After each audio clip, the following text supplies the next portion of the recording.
አርሰናል ከሊቨርፑል በኤምሬትስ ስቴዲየም ያደረጉት ጨዋታ ያለ ግብ 0-0 በሆነ ውጤት ተጠናቋል። ጨዋታውን በተመለከተ የምናነሳቸው ዝርዝር ነጥቦች አሉ። በጨዋታው ዙሪያም የተለያዩ ጉዳዮች እየተነሱ ይገኛሉ። ለሚኬል አርቴታ ቡድን የሚያስቆጭ አጋጣሚ ነበረ። ነጥቡን ለማስፋት ሊቨርፑል ብዙ አጥቂዎቹ ተጎድተውበታል። ያለ አጥቂ ነበር ወደ ሜዳ የገባ ብሎ መናገር ይቻላል። ብዙ ቅያሬዎችም አልነበሩትም ሲኒየር በሚባሉ ተጫዋቾች በኩል። ለአርሰናል ግን የሚያስቆጭ አጋጣሚ ነበር። በሜዳው የተደረገው ጨዋታ በስፋት እንመለከተዋለን። ሌሎች በርከት ያሉ ጉዳዮችንም ከአርሰናል ጋር እያነሳን እንቆያለን። በተለይ ደግሞ ትናንትና ምሽት ላይ ዚ አትሌቲክ ይዘውት የወጣው አንድ የዝውውር ጉዳይ መላው እንግሊዝን እያነጋገረ ይገኛል። አርሰናልን በተመለከተ ነው። በዝርዝር እንነግራችኋለን። ማንቸስተር ዩናይትድ ቤት አሁንም የአሰልጣኝን ጉዳይ በተመለከተ ዳረን ፍሌቸር፣ ኦሌ ጉናር ሶልሻየር፣ ማይክል ካሪክ በሚሉ ስሞች ላይ እያጠነጠነ ይገኛል። እነዚህ ጉዳዮች ላይ አሁንም ያለዩ ነገሮች አሉ። ምንድን ነው ከጀርባ ያለው የሚለውንም ጉዳይ የነገርኳችሁ ቆያለሁ። ስለ ጆሹዋ ዘርክዜም አዲስ የተሰማ ጉዳይ አለው። በክለቡ ዙሪያ እንዲሁ የተወሰኑ ውሳኔዎች አሉ። እሱንም በተመለከተ ነግራችኋለሁ። ሊቨርፑል ተጫዋች ማስፈረሙን ወይም ለማስፈረም መስማማቱ ተሰምቷል። የአንቶኒዮ ሴሜኒዮም ዝውውር በማንቸስተር ሲቲ እያለቀ ጉዳይ ሆኗል። በተለይ የማንቸስተር ሲቲ ያከፋፈል ሂደትም በጣም አስገራሚ ነበር። የፕሪሚየር ሊጉ የዲሴምበር ወር እጩ አሰልጣኞች፣ እጩ ተጫዋቾችም ይፋ ተደርጓል። እነዚህን ሁሉ ጉዳዮች የነገርናችሁ እንቆያለን። ትናንትና አትሌቲኮ ማድሪድ ከሪያል ማድሪድ ሲያደርጉ ድራማዊ ክስተት የነበረበት ጨዋታ ነው። አፍሪካ ዋንጫ ላይም ቆየት ብለን የምናነሳቸው ነጥቦች አሉ። ቸልሲን በተመለከተ የአሰልጣኝ ቡድን አባላቶቹ የሊያም ታውቋል። ከቸልሲ ጋር በተያዘ የቪኒ ጁኒየር ዝውውር ጉዳይ ምን አዲስ ነገር አለው? አዲስ የተሰማ መረጃ አለ፣ እንነግራችኋለን። በቻላችሁት በያላችሁበት አብራችሁን ቆዩ። መልእክቶቻችሁን ጻፉልን። ትናንትናም በርከት ያሉ አድማጮቻችን እንግዲህ መልእክት ልካችሁልናል። ስለተሳትፏችሁ ስለምትልኩልን መረጃዎች በሙሉ ከልብ እናመሰግናለን። በምናነሳቸው ጉዳዮች ላይም እንዲሁ ሀሳቦቻችሁን ላኩልን። በቀጥታ ወደ ጉዳዮቻችን የምናልፈው ትናንትና ሊቨርፑል ከአርሰናል ያደረጉት ጨዋታ ያለ ግብ 0-0 በሆነ ውጤት ተጠናቋል። በርካታ ግምቶች ትናንትና መጥተውልናል። ለምሳሌ ደምስ አርሰናል 3-1 በሆነ ውጤት ያሸንፋል። ወርቄ በአርሰናል 4-0 በሆነ ውጤት ያሸንፋል ተብሎ ነበረ። ጀማል 2-1 በሆነ ውጤት ብሎ ገምቶ ነበረ። በጣም ጥጋቡ የተባለ አድማጫችን በአስገራሚ ሁኔታ አርሰናል 2-1 በሆነ ውጤት ያሸንፋል ብሎ ነበር። ከደቡብ አፍሪካ አርሰናል 2-0 የሚሉ በርከት ያሉ ግምቶች ነበሩ። አብዛኞቹ ግምቶች የተሳኩ አልነበሩም። ትክክለኛ ግምቶችን አነሳላችኋለሁ ወደ በኋላ ላይ። ጨዋታውን በተመለከተ ግን 0-0 በሆነ ውጤት የተጠናቀቀ በሚኬል አርቴታ ቡድን የመጀመሪያው አጋማሽ ጥሩ እንቅስቃሴ የነበረበት፣ ሁለተኛው አጋማሽ ግን ሌላ መልክ እንደነበረው ታዝበናል። በቡድኑ በኩል በሊቨርፑል በኩል እንግዲህ ብዙ ቅያሬዎችን ሲኒየር የሚባሉ ተጫዋቾችን ለመቀየር የቻለበት ጨዋታ አልነበረም።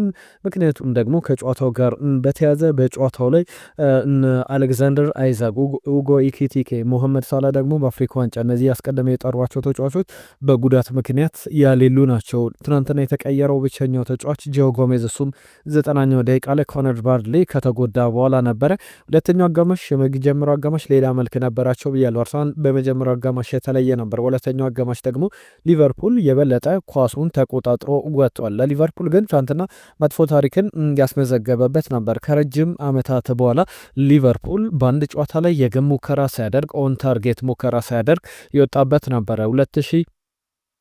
2010 ላይ ከ16 ዓመታት በፊት ከዊገን አትሌቲክ ጋር በፕሪሚየር ሊጉ ያ ማለት ከ5785 ቀናት ወይም ከ600 ጨዋታዎች በፊት የነበረ ነው። አርሰናል ላይ ትናንትና የግብ ሙከራ ኦን ታርጌት ዳቪድ ራያ ሴቭ ያደረገው አንድም ኳስ አልተመለከትንም። በጨዋታው ላይ ያ በጣም አስገራሚ ጨዋታ እንደነበረ ሊነግረን የሚችለው መልእክት ያለ። ካፒታላይዝ ማድረግ አልቻለም። የሚኬል አርቴታ ቡድን የነጥብ ልዩነቱን ወደ 8 ማስፋት አልቻለም። በ6 ነጥብ ልዩነት በነበረበት የነጥብ ልዩነት አሁን በሁለቱ ቡድኖች መካከል ይቀጥላል። ትራዲሽናል ቶፕ 6 የሚባሉ ቡድኖች አንዱም ቡድን ጨዋታ ማሸነፍ አልቻለም። ከማንቸስተር ሲቲ ጀምሮ ማንቸስተር ሲቲ፣ አስቶን ቪላ፣ ቸልሲ፣ ሊቨርፑልና አርሰናል ነጥብ ተጋርተዋል። ማንቸስተር ዩናይትድም እንዲሁ በተመሳሳይ የሚጠቀስ ነው። ቸልሲ እንዲሁም በፉልሃም መሸነፉ ይታወቃል ነው። ለሚኬል አርቴታ ቡድን የሚያስቆጭ አጋጣሚ ነበረ ብሎ መናገር ይቻላል። ትናንትና ቪክተር የኬሬሽ በጣም ሲተች ነበረ ከጨዋታው እንቅስቃሴ ጋር በተያዘ አንድም በትናንትናው ጨዋታ የግብ ሙከራ ማድረግ አልቻለም። አንድም ነፃ አንድ ትንሽዬ ለግብ የቀረበ ሙከራ አይደለም፣ ምንም አይነት ሙከራ ሳያደርግ የወጣበት ነውና በፕሪሚየር ሊግ ዘንድሮ በ7 ጨዋታዎች ላይ አንድም የግብ ሙከራ ሳያደርግ የወጣበትን ጨዋታዎች እየተመለከተን ትናንትና 7ኛው ጨዋታ ሆኗል። በአጠቃላይ ግን ከቁጥሮች ጋር በተያዘ ቪክተር ዮኬሬሽ በተሰለፈባቸው 20 የመጀመሪያ ተሰላፊ የመጀመሪያ ምርጫ ሆኖ በገባባቸው 20 ጨዋታዎች ላይ በሚያስገርም ሁኔታ አስገራሚ ቁጥሮች አሉት። 17ቱን አርሰናል አሸንፏል። 2ቱን ባቻ ውጤት፣ አንዱን ጨዋታ ብቻ ነው አርሰናል የተሸነፈው። እሱም በመጀመሪያው ሲዝን ላይ ሊቨርፑል 1-0 በዶሚኒክ ሶቦዝ ላይ ግብ ያሸነፈበት ነበር። ሚኬል አርቴታ በጣም ጠባብ ማርጅን ነበረ በጨዋታው ላይ። ባለፈው የመጀመሪያውም ጨዋታ ላይ የዶሚኒክ ሶቦዝ ላይ ያቺ ግብ ነበረች ጨዋታውን የለያየችን ብሏል። አርነ ስሎትን በተመለከተ ከሚኬል አርቴታ ጋር የመጀመሪያ 4 ጨዋታዎችን አድርጎ ያልተሸነፈ የመጀመሪያው አሰልጣኝ ሆኗል። ከ4 ጨዋታዎች አንዱን አሸንፏል። ዶሚኒክ ሶቦዝ ላይ ባስቆጥራት የመጀመሪያው የፕሪሚየር ሊግ የመክፈቻ ሳምንት አካባቢ የተደረገ ጨዋታ፣ ሶስቱ ደግሞ ባቻ ውጤት የተጠናቀቁ ናቸው። በአርሰናል በኩል ግን በኤምሬትስ ስቴዲየም አንድም ጨዋታ አልተሸነፈም እስካሁን። በፕሪሚየር ሊጉ ላይ 11 ጨዋታዎችን አድርጎ 9ኙን አሸንፏል። 2ቱ ባቻ ውጤት ከማንቸስተር ሲቲና ከሊቨርፑል ጋር ኤምሬትስ ላይ መጥተው ነጥብ የያዙ 2 ቡድኖች ሊቨርፑልና ማንቸስተር ሲቲ እንደሆኑ ተመልክተናል። አርሰናልም ደግሞ 2ቱ የሊቨርፑል ጨዋታዎች ላይ ግብ ያላስቆጠረባቸው ብቸኛ ጨዋታዎች ናቸው። ከዛ ውጪ በፕሪሚየር ሊጉ ላይ ግብ ሳያስቆጠር የወጣባቸው ጨዋታዎች የሉም። እነዚህ 2 ጨዋታዎች ብቻ የሚጠቀሱ ናቸው። ለሁሉም ጨዋታው በአርሰናልና በሊቨርፑል መካከል ባቻ ውጤት ተጠናቋል። አሁን የሚኬል አርቴታ ቡድን በ6 ነጥብ ልዩነት ሊጉን መምራቱን ቀጥሏል። ትናንትና 5 ነጥብ ልዩነት ነበረው፣ 49 ነጥቦች ላይ ይገኛል። ማንቸስተር ሲቲና አስቶን ቪላ 43 ነጥቦች አሏቸው። ሊቨርፑል 35፣ ከዛ በኋላ ብሬንትፎርድ የሚቀመጠው 33 ነጥቦች ይዞ 5ኛ። ሊቨርፑልን በማንቸስተር ዩናይትድ መካከል አሁን የ3 ነጥብ ልዩነት አለ። 7ኛ ደረጃ ላይ ይገኛል ማንቸስተር ዩናይትድ። ቸልሲ በ31 ነጥቦች ከሊቨርፑል በ4 ነጥብ ዝቅ ብሎ 8ኛ ደረጃ ላይ ይገኛል። ቶትናም 14ኛ፣ ወራጅ ቀጠና ላይ ዌስትሃም፣ በርንሌይ እና ወልቭስ ይገኛሉ። ጨዋታው በዚህ መንገድ ተጠናቋል። በፓሪስ ሳን ጀርመን እና በማርሴይ መካከል ትናንትና በትሮፊ ደ ሻምፒየን የተደረገ ጨዋታ ነበረ። 2-2 መደበኛው ደቂቃ ላይ ኦዝማን ዴምቤሌ፣ 13ኛው ደቂቃ ላይ ግሪንውድ በፍጹም ቅጣት ምት እንዲሁም ዊሊያም ፓቾ በመጨረሻ ደቂቃ ላይ በራሱ ግብ ላይ አስቆጥሮ ነበር። ነገር ግን ጎንጋሎ ራሞስ 95ኛው ደቂቃ ላይ ፓሪስ ሳን ጀርመንን አቻ አደረጋቸው። በመለያ ምቶች ደግሞ ጨዋታው 4-1 በሆነ ውጤት በፓሪስ ሳን ጀርመን ሉካስ ሻቫሬ በጣም አስገራሚ ኳሶችን ሲያድን ተመልክተነዋል። በመለያ ምቶች ላይ በጨዋታውም ላይ ፓሪስ ሳን ጀርመን ባለፉት ዓመታት ላይ በቅርብ ዓመታት ላይ አንድ ጊዜ ብቻ ነው ሊል ያሸነፈው። በተከታታይ ይህንን ውድድር እያሸነፈ ይገኛል። ካልተሳሳትኩ ብዙ ጊዜ ያሸነፈውን ቡድን ፓሪስ ሳን ጀርመን ነው። 14-15 ጊዜ ውድድሩን አስሸንፏል። በስፔንም የሱፐር ካፕ ውድድር ተደርጎ ነበረ። አትሌቲኮ ማድሪድ ከሪያል ማድሪድ በዚህ ጨዋታ ላይ ቫልቬርዴ ምን አይነት ታምረኛ ቅጣት ምት እንዳስቆጠረ ተመልከቱት። ጨዋታው ላይ 2ኛው ደቂቃ ላይ በጣም ታምረኛ የሚባል ግብ አስቆጠረ። ከዛ በኋላ ሮድሪጎ 55ኛው ደቂቃ ላይ ሌላ ግብ አስቆጥሮ ጨዋታው 2-0 ቀጥሎ ነበር።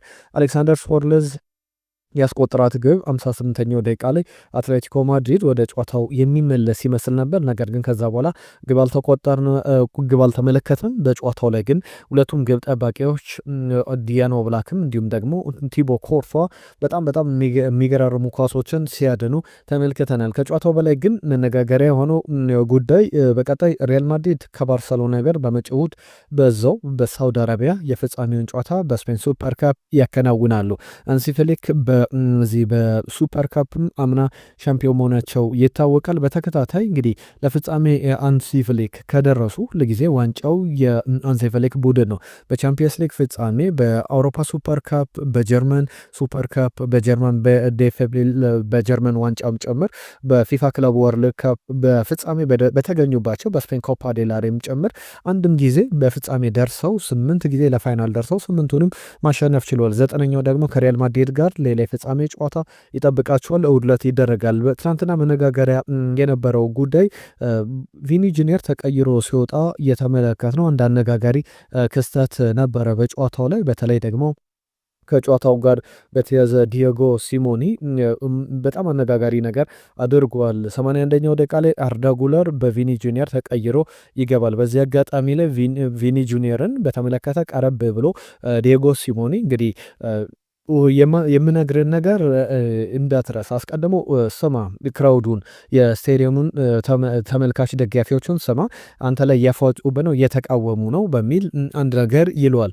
ከዛ በኋላ ደግሞ የምነግርህን ነገር መቼ ቢሆን እንዳትረሳው አስታውሰው፣ ፍሎሬንቲኖ ፔሬዝ ከሪያል ማድሪድ ያባረዋል፣ ምን እንዳልኩ እንዳትረሳ ይለዋል። ከጨዋታው መጠናቀቅ በኋላ በዚህ አጋጣሚ ቪኒ ጁኒየር ከአሰልጣኙ ጋር ግብግብ ውስጥ ይገባል። ንግግሮች ነበሩ፣ በጣም አስገራሚ ድራማዊ ክስተቶች ነበሩ።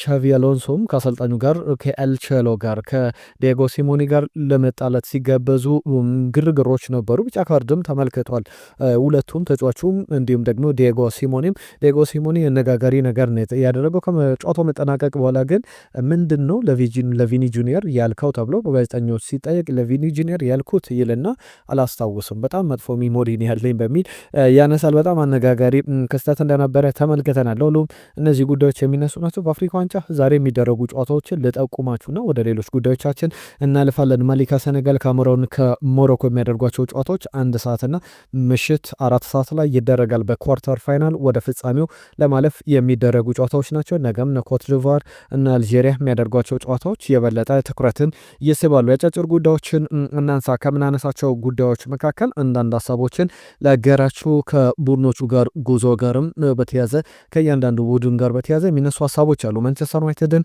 እናስቀድም፣ ቼልሲ፣ ሊቨርፑልን እንዲሁም ደግሞ አርሰናልና የማንቸስተር ሲቲን ዝውውሮች በተመለከተ የምናነሳቸው ጉዳዮች አሉ። የማንቸስተር ሲቲን ጉዳዮች ከማንሳቴ በፊት አስቀድሜ የማንቸስተር ዩናይትድ የአሰልጣኝ ውሳኔ ጉዳይ አሁንም እንዳልተጠናቀቀ እየሰማን እንገኛለን።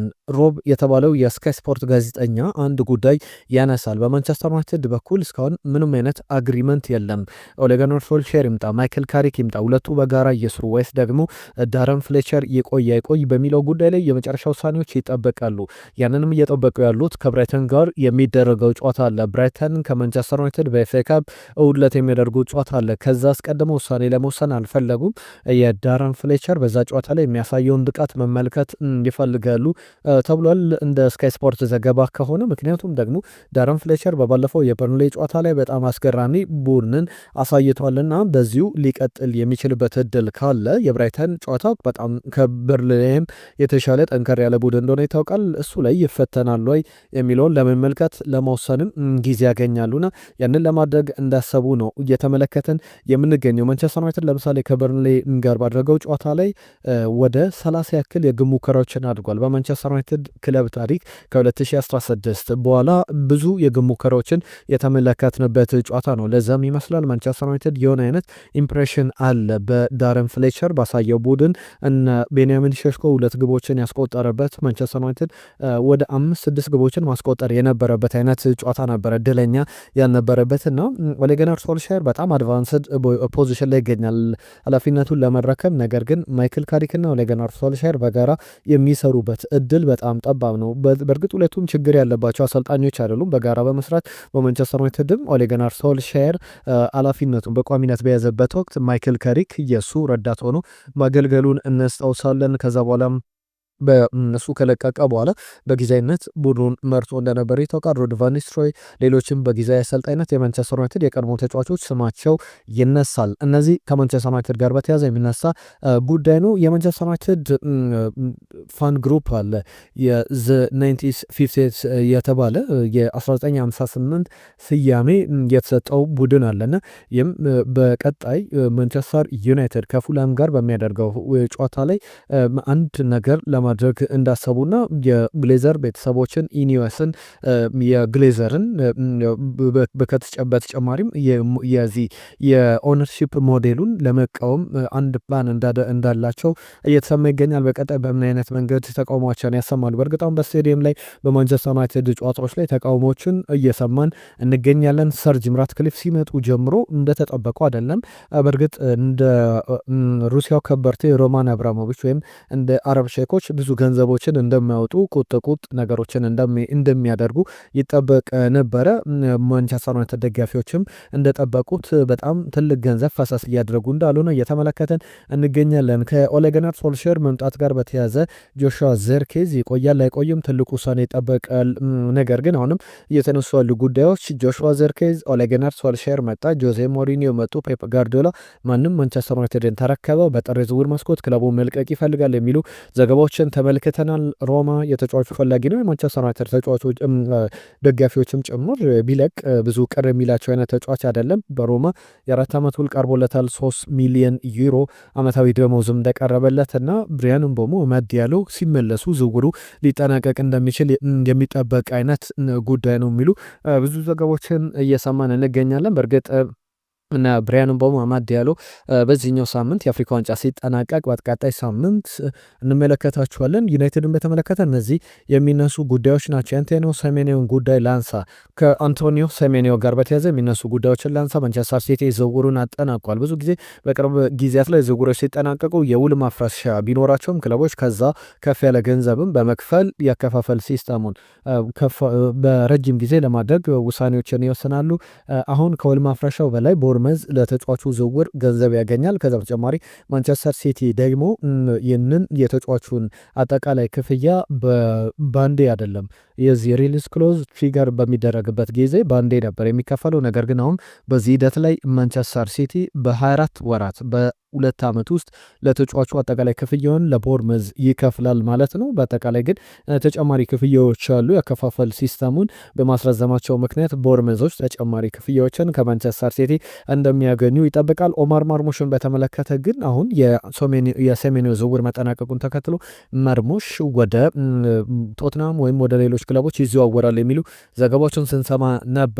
ነገር ግን እንደ ስካይ ደችላንድ ወይም የስካይ ጀርመኒ ዘገባ ከሆነ እነ ፍሎሪያን ፕለተንበርግም ተጫዋቹ በማንቸስተር ሲቲ እስከ ውድድር ዓመቱ መጨረሻ ድረስ መቆየት ለቦታው መፋለም ይፈልጋል። አሁን በአፍሪካ ዋንጫ ከግብጽ ብሔራዊ ቡድን ጋር ነገ የሚደረገው የኳርተር ፋይናል ጨዋታ ላይ እንመለከተዋለን። ነገር ግን ከአፍሪካ ዋንጫው በኋላ ወደ ማንቸስተር ሲቲ በቀጥታ መመለስ ይፈልጋል የሚሉ ጉዳዮችን ተመልክተናል። የፕሪሚየር ሊጉ የወሩ ምርጦችን ተመልክተናል። በአሰልጣኞች እንዲሁ በተጫዋቾች እነ ሪያን ሸርኪ፣ ኡጎ ኤኪቲክ፣ ፊል ፎደን፣ ሃርሊን ብራውት ሃላንድ እንዲሁም በጣም አስገራሚ ብቃት ላይ የሚገኙ ሃሪ ዊልሰን፣ ኦሊ ዋትኪንስ፣ ሞርጋን ሮጀርስ የተካተቱበት ናቸው። ዶሚኒክ ከልቨርት ልዊንም በዚህ ዝርዝር ውስጥ ተካቷል። በአሰልጣኞች ሚኬል አርቴታ፣ ኡናይ ኤምሬ፣ ዳንኤል ፋርከ፣ ፔፕ ጋርዲዮላ የተካተቱበት ነው። የዲሴምበር ወር ወይም የታህሳስ ወር የፕሪሚየር ሊጉ ምርጥ አሰልጣኝ ባለፉት 2 የፕሪሚየር ሊጉ ምርጥ አሰልጣኝ ተብለው የተመረጡ አሰልጣኞች ከአሰልጣኝነታቸው ተባረዋል። ኦክቶበር ላይ የማንቸስተር ዩናይትዱ አሰልጣኝ ነበረ ሩበን አሞሪም። ከዛ በኋላ ኖቬምበር ላይ ደግሞ ዲሴምበር መግቢያ ላይ የተሸለመው ኤንዞ ማሬስካ ነበር። ሁለቱም ተሰናብተዋል። አሁን ደግሞ ቀጣይ አሰልጣኝ ይሰናበታሉ። ዳንኤል ፋርከ፣ ፔፕ ጋርዲዮላ፣ ኡናይ ኤምሪ እና ሚኬል አርቴታ የመጨረሻ እጩዎች ውስጥ የተመለከትናቸው ናቸው። ከማርክ ጌይ ጋር በተያዘ በጣም አስገራሚ ዝውውር ሰምተናል። አርሰናል ወደ ዝውውሩ ገብቶበታል። ከክሪስታል ፓላስ ሰዎች ጋር ከማርክ ጌይ ጋር እየተነጋገረ ይገኛል ተብሏል። በጥር አይደለም በክረምቱ ተጫዋቹን ለማስፈረምና ፕሪ ኮንትራት ስምምነት ላይ ለመድረስ እቅድ እንዳለው አርሰናል እየተሰማ ይገኛል። የረጅም ጊዜ ተጫዋቹ አድናቂ እንደሆነ ሚኬል አርቴታ ይነገርለታል። በጣም በአስገራሚ ሁኔታ በርከት ያሉ ክለቦች ይፈልጉታል። በነጻ የሚገኝ ትልቅ ዝውውር ነው።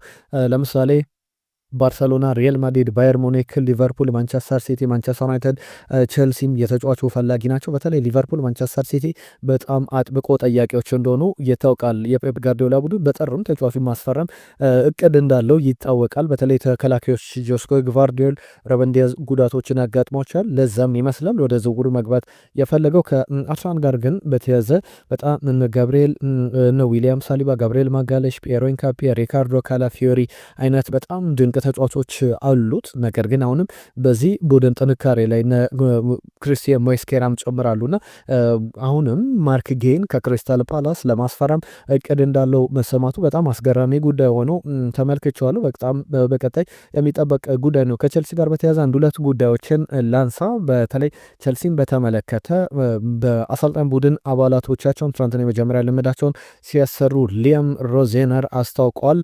በርከት ያሉ አሰልጣኝ ቡድን ዋና አባላቶቻቸውን ከስትራስቡርግ ይዘው መጥተዋልና በቀጣይ ከቻርልተን አትሌቲክ ጋር በሚደረገው የኤፍኤ ካፕ ዋንጫ ቅዳሜ ዕለት የመጀመሪያ ጨዋታቸውን ያደርጋሉ። 6 ዓመታት በላይ ውል አላቸው። እስከ 2032 ድረስ ያቆያቸዋል። 41 ዓመታቸው ላይ ይገኛል። ካሉም ማክፈርለን ባለፉት ሁለት ጨዋታዎችን ቼልሲን በጊዜ አሰልጣኝነት የመራው በአሰልጣኝ ቡድን አባላቶች ውስጥ እየተካተተ አሰልጣኝ እንደሆነ ተመልክተናል። ማክፋርለን በጣም አላይን የሚያደርገን የሚያስማማን የሚያግባባን ብዙ እግር ኳሳዊ ነገሮች አሉ፣ በጋራ ለመስራት ዝግጁ ነን የሚል አስተያየቱን ሰጥቷል። ጊዜ አሰልጣኝ የሆኑ ተመልክተናል። በቋሚነት አሁን የቡድኑ አሰልጣኝ ሆኖ ይቀጥላል። ከሊያም ጋር በተያዘ የቼልሲ የዝውውር ጉዳይ በጣም አስገራሚ ነገር ቪኒ ጁኒየርን ባለፈው ቀናት እኔም ሳነሳላችሁ ነበር። ፋብሪዚዮ ሮማኖ ማንሻውን ይዞት የወጣው አስገራሚ መረጃ አለ።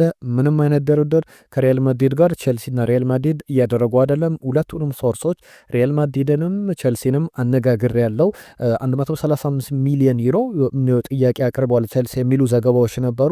ነገር ግን ከቪኒ ጁኒየር ጋር በተያዘ እንደሚለቅ ይጠበቃል። ነገር ግን የቼልሲ ጥያቄ በጣም በዚህ ደረጃ እንዳልሆነና ቼልሲ ምንም አይነት እስካሁን ድርድሮችን እንዳልጀመረ ፍላጎት የለውም አይደለም፣ ድርድሮች ቀጥተኛ ጥያቄ እንዳልተጀመረ በቀጣይ ምናልባት የሚሳኩ የሚደረጉ ነገሮች ካሉ እንመለከታለን። ከሊቨርፑል ጋር በተያዘ በቅርብ ቀናት አንድ ኦስትሪያ ቪየና አንድ ያስፈረመው የተከላካይ ስፍራ ተጫዋች ነበር። አሁን ደግሞ ከ17 ዓመት በታች የዓለም ዋንጫ ላይ ኳታር ላይ ሲደረግ የሴኔጋል ብሔራዊ ቡድንን የወከለው ሞር ኒዲያ የተባለ ተጫዋችን ለማስፈረም ተስማምቷል። ከዛው እስከ 3 ሚሊዮን ዩሮ ከዛ በታች ሊከፍልበት የሚችል ዝውውር እንደሆነ ተሰምቷል። በጣም ጥሩ ረጅም ሌፍት ሴንትራል ባክ ነው።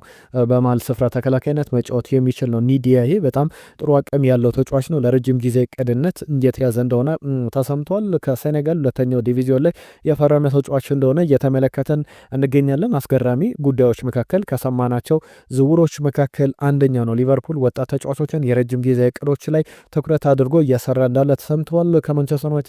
ከማንቸስተር ሲቲ ከኒውካስል ዩናይትድ ጋር በተያያዘ ዌዝሌ ፍራንካ የተባለ የሮማን ራይት ባክ ተጫዋች ለማስፈረም ፍላጎት አላቸው ተብሏል። 22 ዓመቱ ላይ ይገኛል። በጭምጭምታ ደረጃ እነ ቲም ቶክ ያስነበቡት ዘገባ ነው። ከክለቡ ግን በዚሁ የጥር ዝውውር መስኮት ይለቃል የሚሉ ጉዳዮች በጣም ጠባብ እንደሆኑ እየተመለከትን እንገኛለን። ክቡራትና ክቡራን በርከታ ያሉ ጉዳዮችን ነገር ናችሁ።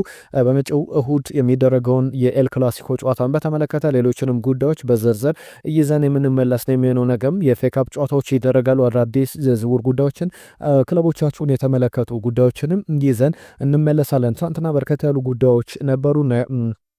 ሸምሱ አርሰናል 3-0 ሊቨርፑልን ያሸንፋል ብሎ ነበረ። ግምቶች መተውልን ነበረ። ብሬተን በመጣሉ በጣም ደብሮኛል ያለ ደግሞ መንግስታብ የተባለ አድማጫችን ነው። ትናንትና ከሲቲ ጋር ከነበረው ጨዋታ ጋር በተያዘ ነው። ሰይፉ ይቅርታማ እንደሚያሸንፍ እርግጠኛ አልነበርኩም፣ አልገለጽኩም። አርሰናል 3-1 ያሸንፋል ብሎ ነበር። የሊቨርፑልን ጨዋታ መሐመድ ሀሰን አርሰናል 3-0 ያሸንፋል ብሎ ነበረ።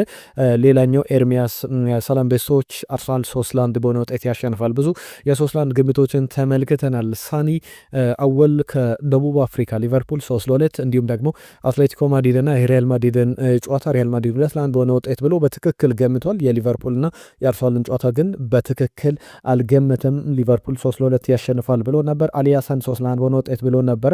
ሽመልስ ከኳታር ዶሃ የላከልን መረጃ አለ፣ የላከልን አስተያየት አለ። ሊቨርፑል 2-1 በሆነ ውጤት ያሸንፋል። በኤምሬትስ አሪፍ የድጋፍ ድባብም እናያለን ብሎ ነበረ። ነገር ግን ሊቨርፑል አላሸነፈም። ጨዋታው 0-0 በሆነ ውጤት ነው የተጠናቀቀው። ቾምቤ ሰላም ቤተሰቦች፣ በተለምዶ ቶፕ 6 ቡድኖች ተከታታይ 3 ሳምንታትን ነጥብ ጥለዋል። ምን ነካቸው ብሎናል። ከአርሰናል ውጭ የአርሰናልም ትናንትና የነዚህ ቡድኖች እጣ ደርሶታል።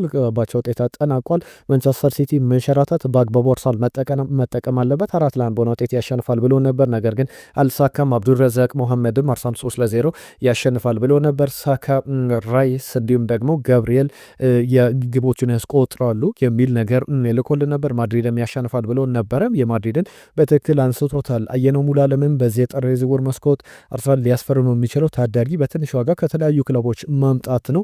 አርሰናል 3-1 ያሸንፋልን ብሎ መልእክቱን ልኮልናል። በርከት ያሉ አድማጮች ነው መልእክቶቻችሁን የላካችሁልን። ሙልጌታ ያለው ሙልጌታ ሚካኤል ከደቡብ አፍሪካ እንዲሁ መልእክቶች ከሳውዲ አረቢያም ከደቡብ አፍሪካም ሁለቱ ሙልጌታዎች ቦክሼዎች መልእክታቸውን ልከውልናል።